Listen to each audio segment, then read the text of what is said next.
India का लगभग 70% surface water लोगों के द्वारा यूज के लायक नहीं है। यहाँ तक कि गंगा नदी भले ही भारत की सबसे बड़ी, सबसे पवित्र, 40% जनसंख्या को पानी पिलाने वाली नदी है, लेकिन साफ सफाई के मामले में ये नदी दुनिया की 5वीं सबसे गंदी नदी है। फिर क्या कारण है इतनी बड़ी मात्रा में वाटर पॉल्यूशन के, आइए जानने की कोशिश करते हैं। पहला मुख्य कारण है डोमेस्टिक वेस्ट को सही तरीके से ट्रीट ना करना। प्रॉब्लम यहाँ सिर्फ ये नहीं है कि भारत में सीवेज ट्रीटमेंट प्लांट्स पर्याप्त मात्रा में नहीं है, कि जो प्लांट्स हैं वो भी सही तरीके से बिजली की सप्लाई ना होने की वजह से, सही से मेंटेन ना किए जाने की वजह से, या फिर एम्प्लॉयज़ के अब्सेंट होने की वजह से बंद पड़े हैं।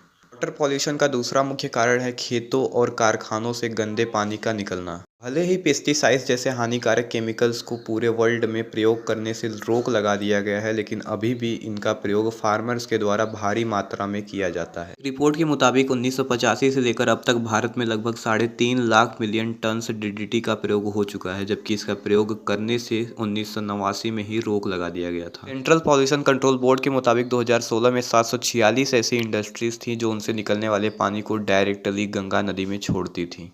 इसके अलावा वाटर पॉल्यूशन के और कई कारण हो सकते हैं, जैसे कि बाढ़ का आना। बाढ़ जब आती है तो सभी कूड़े करकट बहकर नदी या फिर तालाब में चले जाते हैं, जिनकी वजह से इनमें मौजूद पानी गंदा हो जाता है। इसे भी जानते हैं कि पानी के गंदा होने की वजह से और जीवों और हमारे ऊपर क्या प्रभाव पड़ेगा। पानी के गंदा होने की वजह से सूर्य का प्रकाश इनमें मौजूद पौधों तक नहीं पहुँच पाता है, जिनकी वजह से पौधों के ग्रोथ और फोटोसिंथेसिस पर बहुत बुरा प्रभाव पड़ता है। पानी के गंदा होने की वजह से पानी में पर्याप्त मात्रा में ऑक्सीजन नहीं मौजूद हो पाती है, जिसकी वजह से इनमें रहने वाले जीव और मछलियां मरने लगती हैं। और गंदा पानी कंज्यूम करने की वजह से हमारे अंदर भी डायरिया, कॉलेरा जैसी कई बीमारियों का रिस्क बढ़ जाता है। यहाँ तक कि एक सर्वे में ये पाया गया कि हॉस्पिटल में कुल जितने पेशेंट्स होते हैं उनमें से आधे लोग पानी से होने वाली बीमारियों से ग्रस्त होते हैं।